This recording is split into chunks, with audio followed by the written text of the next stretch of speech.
Students, मैं प्रदीप कुमार, आपका career gear शिक्षा समिति में स्वागत है। आज मैं क्लास 11th के लिए रसायन विज्ञान में पहला चैप्टर स्टार्ट करने वाला हूं और पहले चैप्टर की बात करेंगे। मेरा पहला चैप्टर है क्या है, जरा ये देख लीजिए, रसायन विज्ञान की कुछ मूलभूत अवधारणाएं। ये मेरे क्लास 11th का पहला चैप्टर है। जब क्लास 11th का पहला चैप्टर है तो आइए जरा हम इस पे जानते हैं मेरा क्या होता है। आप जनरल तरीके से जानते हैं कि कार्बनिक और कार्बनिक वनस्पति ये सब क्या है। यहाँ पे इसके अंतर्गत ये प्राचीन के रसायन दी गई है, इनमें बताया गया है कि सब मेरे क्या क्या है और इसमें आपको स्टार्ट कहाँ से करना है। आप 9th में बहुत सारी चीजों को पढ़ चुके हैं। सबसे पहला टॉपिक यहाँ पे आता है, हम बात करते हैं द्रव्य के बारे में। अब द्रव्य के बारे में बात करेंगे तो हम सबसे पहले मेरा क्या होता है, मैटर, मतलब द्रव्य। मैटर होता क्या है, द्रव्य होता क्या है, बोलेंगे द्रव्य वे होते हैं जिसमें भार होता है और वह स्थान घेरता हो। जैसे हमने मैटर सब्सटेंस की बात करेंगे, दिस इज अ मार्कर। मान लीजिए आपके पास क्या है, ये एक मार्कर है। अगर मार्कर की बात करेंगे, अगर मार्कर में अगर हम जहाँ पे रखेंगे इसको, इसका कुछ अपना भार है और वो अपना एक स्थान लिया हुआ है, तो यहाँ पे क्या सकते हैं, किसे हम क्या कहते हैं, द्रव्य कहते हैं। अब द्रव्य की बात करेंगे, जब हमने इनको बोला कि मेरा द्रव्य हो गया, तो चाहे छोटी छोटी बात करेंगे, आप अगर स्पेस ले लिया तो बोलेंगे दैट इज क्या है, मैटर। तो मतलब प्रमाण की बात करेंगे, दुनिया में सारी चीजें क्या है, अगर आपको थिंग दिखाई दे दिया, कुछ हो गया, अगर दुनिया में सारी चीज की बात करेंगे वो मैटर के अंतर्गत, द्रव्य के अंतर्गत क्या आते हैं यहाँ पे। अब द्रव्य की बात करेंगे तो यहाँ पे द्रव्य का वर्गीकरण की बात करेंगे। जो हमारा द्रव्य होता है, द्रव्य को कितने वर्ग में बांटा गया है। अब द्रव्य की बात करेंगे, द्रव्य को 2 वर्गों में बांटा गया है। ध्यान दीजिएगा, आपने 9th में पढ़ा होगा केवल द्रव्य, द्रव्य के बारे में प्रकार, तो वहां पढ़े हुए क्या, ठोस, द्रव, गैस, प्लाज्मा, बोस, आइंस्टीन, क्योंकि द्रव्य के बारे में पढ़ेंगे तो द्रव्य आप 5 प्रकार जानते हैं। यहाँ पर क्या है, इनको 2 वर्गों में विभाजित किया गया है। पहला बात करेंगे यहाँ पे भौतिक, दूसरा बात करेंगे यहाँ पे रासायनिक। हमने यहाँ पे क्या कर दिया, भौतिक और यहाँ पर रासायनिक, मतलब भौतिक परिवर्तन रासायनिक परिवर्तन के अंतर्गत हमारा यहाँ पे क्या गया, द्रव्य का यहाँ पे डिवाइडेशन कर दिया गया। यहाँ बता दिया गया कि मेरा क्या आता है, द्रव्य के अंतर्गत यहाँ पे दिखाई जाता है, मतलब इनका वर्गीकरण क्या है, द्रव्य का मतलब बोलेंगे भौतिक वर्गीकरण हो गया, क्योंकि वर्गीकरण कर रहे हैं यहाँ पे, तो बोलेंगे यहाँ पे क्या, रासायनिक वर्गीकरण हो गया। या अब हमारा 2 टाइप हो गया, जिसमें भौतिक वर्गीकरण की बात करेंगे, मतलब भौतिक वर्गीकरण होता क्या है और रासायनिक वर्गीकरण होता क्या है। भौतिक वर्गीकरण की बात करेंगे, भौतिक वर्गीकरण वे होते हैं जिसमें ठोस, द्रव, गैस आदि के बारे में अध्ययन किया जाता है, वो मेरे क्या होते हैं, भौतिक वर्गीकरण आता है। मतलब द्रव्य का भौतिक वर्गीकरण, द्रव्य का रासायनिक वर्गीकरण। ये द्रव्य के 2 टाइप्स थे, 2 प्रकार थे। तो यहाँ पे हमने क्या बोला, यहाँ पे भौतिक वर्गीकरण, भौतिक वर्गीकरण की बात करेंगे, हमने कहा ठोस, द्रव, गैस आदि के बारे में अध्ययन किया जाता है, हमारा क्या भौतिक वर्गीकरण कहलाता है। अब पहला पॉइंट आ गया, बोल देंगे ठोस, ठोस की अवस्था, ये भौतिक वर्गीकरण के अंतर्गत आते हैं। यहाँ पे क्या हो गया मेरा, ये ठोस की अवस्था हो गया। जब ठोस की अवस्था हो गया, अब ठोस की आपको पता क्या है, यहाँ पे बोलेंगे ठोस वे होते हैं जिसके आयतन और आकृति क्या होते हैं, निश्चित होते हैं। अब ये कह सकते हैं कि आयतन और आकृति निश्चित क्यों होते हैं, बोलेंगे ठोस की अवस्था दिखाने के लिए जो ठोस के अणु होते हैं वो बहुत क्या क्या होते हैं, पास पास होते हैं। जो हमारे यहाँ दिखाने का मतलब क्या है कि जो ठोस के अणु होंगे, वे ठोस के अणु क्या होंगे, मेरे बहुत पास पास होंगे। जब पास पास होंगे तो उनके बीच जो अंतरा आणविक स्थान होगा बहुत कम होगा। जब अंतरा आणविक स्थान बहुत कम होगा यहाँ पे, तो उनके बीच बोलेंगे आकर्षण बल क्या होगा, सबसे अधिक होगा, क्योंकि अणु मेरा क्या है यहाँ पे बहुत पास पास दिखाया गया है। जब अणु पास पास दिखाया गया है तो बोलेंगे इस कंडीशन में जब इनके बीच आकर्षण बल अधिक हो गया, मतलब इनके बीच अंतरा आणविक स्थान बहुत कम पाया गया, जब आकर्षण बल अधिक हो गया तो बोलेंगे कि इनके बीच गतिज ऊर्जा क्या है, बहुत कम है, और इनकी स्थितिज ऊर्जा सबसे अधिक होती है। यहाँ पे क्या होगी, स्थितिज ऊर्जा की बात करें यहाँ पे ये मेरा क्या होगी, सबसे अधिक होगी, क्योंकि यहाँ बात करने का मतलब यहाँ पे क्या है कि इनके बीच हमारा अंतरा आणविक स्थान कम है, तभी क्या है आकर्षण बल अधिक लगा गया है। तो एग्जांपल देने की बात करेंगे, हमने बात कर लिया यहाँ पे लोहा, मार्कर, डस्टर, ये सब मेरे क्या है ठोस को रिप्रेजेंट करते हैं, कह सकते हैं।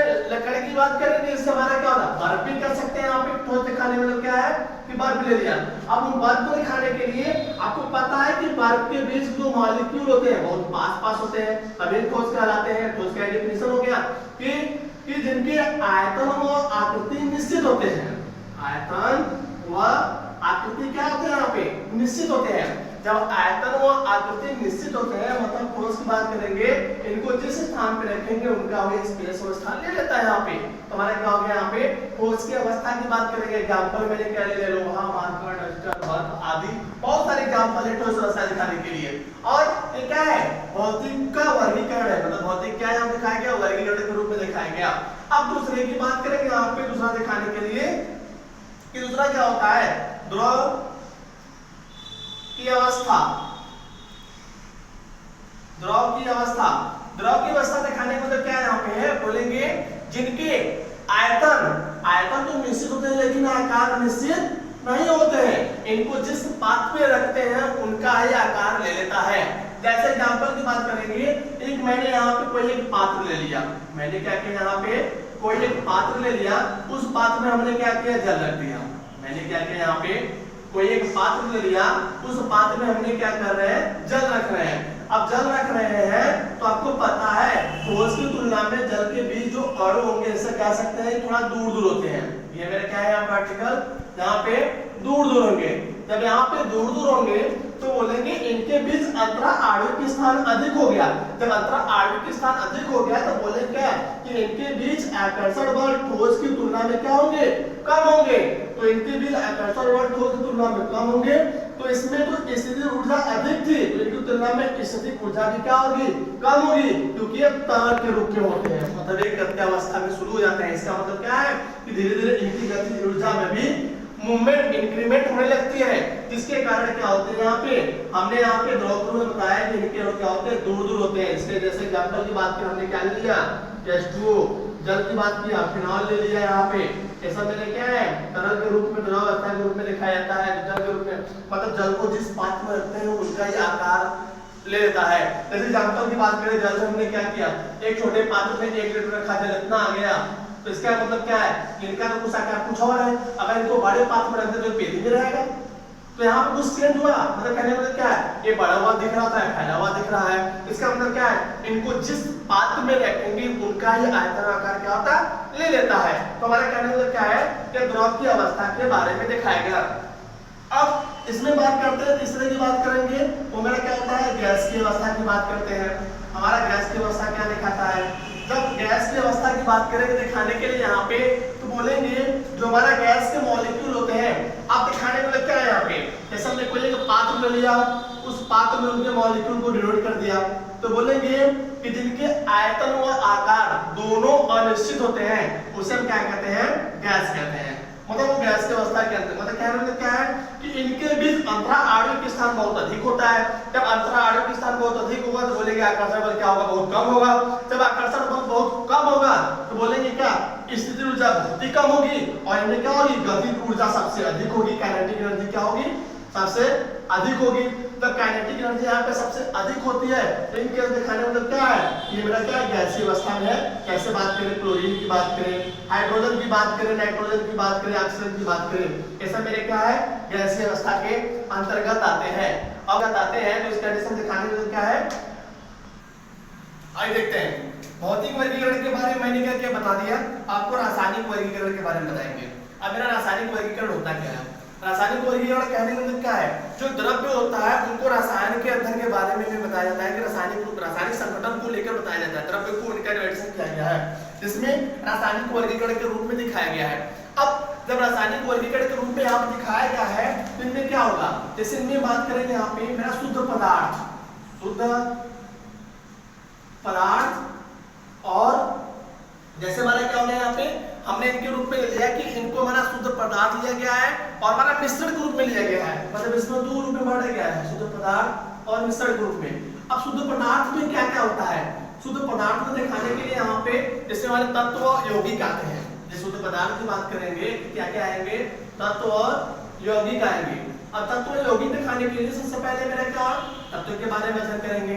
तत्व क्या होता है, बोलेंगे तत्व वे होते हैं जिनको भौतिक व रासायनिक विधियों द्वारा अलग नहीं किया जा सकता है, उसे हम क्या कहते हैं, तत्व कहते हैं। तो देखिए दोस्तों यहाँ पे कि जिनको भौतिक और रासायनिक विधियों द्वारा अलग कैसे नहीं कर पाएंगे, यहाँ पे देखते हैं। जैसे हमने क्या किया, सोडियम ले लिया, सोडियम में मान लीजिए यहाँ कितना बड़ा टुकड़ा है, क्योंकि भाई सोडियम आपको पता है तत्व है। अब जब यह तत्व हो गया तो इतना बड़ा ले लिया, तो अगर सोडियम के छोटे से पार्ट को काट दिया जाए, अगर यहाँ पे इतना लिख दिया जाए तो सोडियम ही रहेगा, न कि सोडियम का भाग करके कुछ और बन जाएगा। इसका कहने का मतलब यह है कि तत्व वे होते हैं जिनको भौतिक व रासायनिक विधियों द्वारा अलग नहीं किया जा सकता है, उसे हम क्या कहते हैं, तत्व कहते हैं। अब जब मैंने तत्व गुरु में बता दिया यहाँ पे कि तत्व होता है, जैसे एग्जांपल की बात करें यहाँ पे तत्व के लिए हमने लिया सोडियम ले लिया, मैग्नीशियम ले लिया, आयरन ले लिया, जिंक ले लिया, ऐसा मेरे क्या है यहाँ पे तत्व है। तो तत्व को प्रदर्शित करते हैं। अब तत्व को दिखाने के लिए यहाँ पे जो तत्व को हमने बताया इनको भी अलग अलग पार्टों में डिवाइडेशन किया गया। तत्वों को कैसे तीन भागों में बांटा गया है। पहला होता है धातु, दूसरा होता है अधातु, तीसरा होता है उपधातु। ये इनमें क्या है, इनको डिवाइडेशन किया गया है। धातु की बात करेंगे, यहाँ पे धातु क्या होते हैं आपको पता है, धातु में सामान्यतः ठोस होती है। अब धातु में सामान्यतः ठोस होती है तो कह देंगे क्या कि धातु रासायनिक रूप से कैसे परिभाषित करेंगे, इनको बोलेंगे ऐसे कि धातु वे होते हैं जो एक इलेक्ट्रॉन त्याग करके अपने ऊपर धन आयन बनाते हैं, वे धातु कहलाते हैं। जैसे बात करें यहाँ पे कि सोडियम है, अगर एक इलेक्ट्रॉन त्याग कर गया Na+ बना लिया, मतलब वो इलेक्ट्रॉन बाहर निकाला तब। मैग्नीशियम है तो यहाँ पे क्या करेगा, दो इलेक्ट्रॉन निकालेगा तभी क्या होगा, डबल+ बनाएगा। इसका कहने का मतलब क्या है कि धातु वे होते हैं जो इलेक्ट्रॉन त्याग करके अपने ऊपर धन आयन बनाते हैं। अधातु वे होते हैं जो इलेक्ट्रॉन ग्रहण कर कर अपने ऊपर ऋण आयन बनाते हैं, वो हमारे क्या कहलाते हैं, अधातु कहलाते हैं। उपधातु वे होते हैं, देखिए इलेक्ट्रॉन ग्रहण धातु अधातु अब उपधातु, जिनमें धातु और अधातु दोनों के गुण पाए जाते हैं, उसे हम क्या कहते हैं, उपधातु कहते हैं। जैसे सिलिकॉन और जर्मेनियम की बात करते हैं, यहाँ पे हमारे क्या आते हैं, वह उपधातु के आर्सेनिक, एंटीमनी और ये सब क्या है, टीन की बात करेंगे, ये सब उपधातु के अंतर्गत आते हैं। आप दिखाने का मतलब क्या है, आर्सेनिक और जर्मेनियम, सिलिकॉन और जर्मेनियम लिया, यहाँ पे उपधातु के अंतर्गत हमारे क्या आ जाएंगे यहाँ पे। तो हमने क्या ले लिया, उपधातु के अंतर्गत इनको बता दिया ये मेरा होता है। तो इनमें हमने क्या बताया, उपधातु के रूप में हमने इनमें ले लिया, बता दिया कि मेरा है क्या बताया, धातु अधातु उपधातु। अब आते हैं इसमें शुद्ध पदार्थ में, दूसरा था यौगिक। यौगिक की बात करेंगे, जब दो या दो से अधिक पदार्थों को एक निश्चित अनुपात में संयोग कराया जाता है तो उसे क्या कहते हैं, उसे हम यौगिक कहते हैं। जैसे हमने यौगिक की बात की यहाँ पे, तो हमने H2O ले लिया, मतलब इनको विभाजित करेंगे तो ये हाइड्रोजन व ऑक्सीजन में क्या होगा, अलग अलग अपघटित होते हैं। जब अलग अलग अपघटित होंगे तो इनको बोलेंगे कि हमारे क्या होंगे, एक निश्चित अनुपात में अपघटित होंगे, जो इनका रेशियो होगा 2:16 अर्थात 1:8 के रूप में होगा। ये इनका क्या है, अनुपात है। बाकी इसके जो आगे का वीडियो होगा हम आपको नेक्स्ट क्लास में अपलोड करेंगे। आज के लिए धन्यवाद।